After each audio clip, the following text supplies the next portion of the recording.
السلام علیکم ورحمۃ اللہ وبرکاتہ میرے پیارے بچوں، مجھے امید ہے کہ آپ بہت بے چینی سے کہانی کے اگلے حصے کا انتظار کر رہے ہیں۔ آدم علیہ السلام کی کہانی ہم سن رہے ہیں نا۔ پچھلی دفعہ ہم نے یہ سنا کہ اللہ سبحانہ و تعالیٰ نے آدم علیہ السلام کو پیدا کیا اور سارے فرشتوں سے کہا کہ وہ آدم علیہ السلام کے سامنے جھک جائیں، اور انہی فرشتوں میں ابلیس بھی تھا، جو کوئی فرشتہ نہیں تھا، وہ ایک جن تھا۔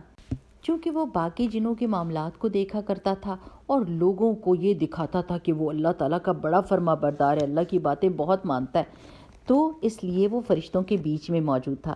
لیکن ایک ایسا واقعہ ہونے جا رہا تھا جس کی وجہ سے سب کو پتہ چل جانا تھا کہ ابلیس سب کو دھوکہ دے رہا تھا۔ اب جب اللہ تعالیٰ نے کہا کہ آدم علیہ السلام کی عزت کریں اور سب جھک جائیں، تو شیطان کو تو حسد لگ گیا، اور حالانکہ اس کو حسد کرنے کی کیا ضرورت تھی؟ پیارے بچوں، آپ کو پتہ ہے حسد کیا ہوتی ہے؟ حسد کا مطلب ہے کہ جب آپ کسی کو دیکھیں کہ اس کے پاس کوئی بہت ہی اچھی چیز ہے، تو یا تو آپ کہیں نہیں، اس کے پاس یہ کیوں ہے، میرے پاس کیوں نہیں ہے، اور یا پھر آپ یہ کہیں کہ اس سے بھی یہ چیز چلی جائے، اس کو بھی یہ نہ ملے۔ یہ دل کی بیماری ہے میرے پیارے بچوں۔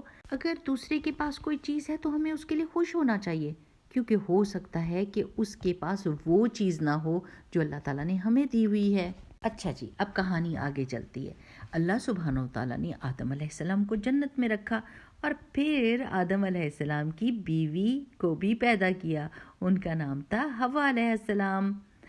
جنت میں ایک درخت تھا جس کے پاس جانے سے اللہ سبحانہ و تعالیٰ نے ان دونوں کو منع کیا تھا۔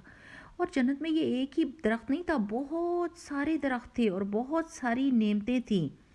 یہی وہ وقت تھا جس کا ابلیس انتظار کر رہا تھا۔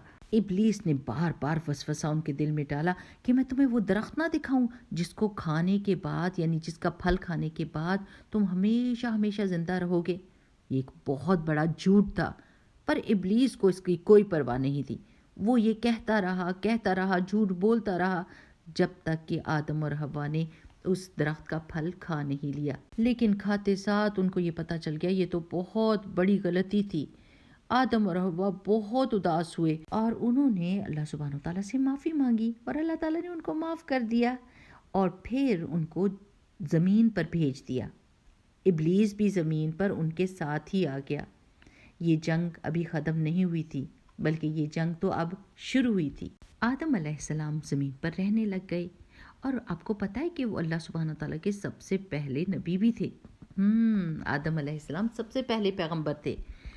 ان کے بہت سارے بچے ہوئے، اور حضرت آدم علیہ السلام نے پوری کوشش کی کہ وہ اپنے بچوں کو اللہ سبحانہ تعالیٰ کے بارے میں، اللہ تعالیٰ کی رحمت کے بارے میں بتائیں، اور ان کو ان کے دشمن کے بارے میں بھی خبردار کر دیں، جو بہت ہی تکبر کا مارا ہوا، حسد کرنے والا، برا، اور سب سے بڑی چیز کہ سب سے بڑا جھوٹا تھا۔ وہ اس نے اللہ سبحانہ وتعالیٰ کی بات نہیں مانی تھی، اور اللہ تعالیٰ سے معافی مانگنے کی بجائے اس نے یہ کہا تھا میں تو آدم کے بچوں کو قیامت کے دن تک بھٹکاتا رہوں گا۔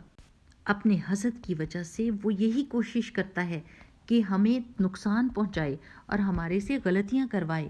وہ ہمارے دل میں وسوسے ڈالتا رہتا ہے اور جھوٹ بولتا ہے تاکہ آدم کے بچے یعنی ہم شیطان کے جال میں پھنس جائیں۔ میرے پیارے بچوں، ہم کو یہ یاد رکھنا چاہیے کہ شیطان ہی وہ ہمارا دشمن تھا جس نے ہمارے ماں باپ آدم اور حوا کو جنت کی نعمتوں سے نکلوایا تھا۔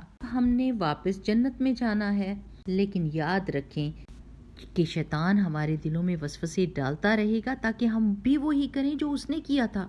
ہاں جی، وہ یہی چاہتا ہے کہ ہم بھی اللہ تعالیٰ کے نافرمان بن جائیں۔ استغفر اللہ، کبھی بھی نہیں۔ آپ کو میں ایک مثال دیتی ہوں کہ جیسے کچھ بھی ہو جاتا ہے، چلیں یہ کہیں کہ کوئی گلاس ہم سے ٹوٹ گیا، تو اب وہ شیطان وسوسہ ڈالے گا جھوٹ بولو تو تم مشکل سے نکل آؤ گے۔ حالانکہ اگر ہم وہ جھوٹ اس کے کہنے پر بول دیں گے تو ہم اس سے بھی بڑی مصیبت میں پڑ جائیں گے۔ یا پھر یہ کیا کرتا ہے کہ جب ہم کو غصہ دلاتا ہے تو پھر ہم سے یا کچھ ایسا کروا دیتا ہے یا ایسا کچھ کہلوا دیتا ہے جو ہمیں اور دوسروں کو نقصان پہنچا سکتا ہے۔ میرے پیارے بچوں، آدم علیہ السلام کی کہانی سے ہم نے یہ سیکھا ہے کہ ہم نے اپنے دشمن سے ہوشیار رہنا ہے۔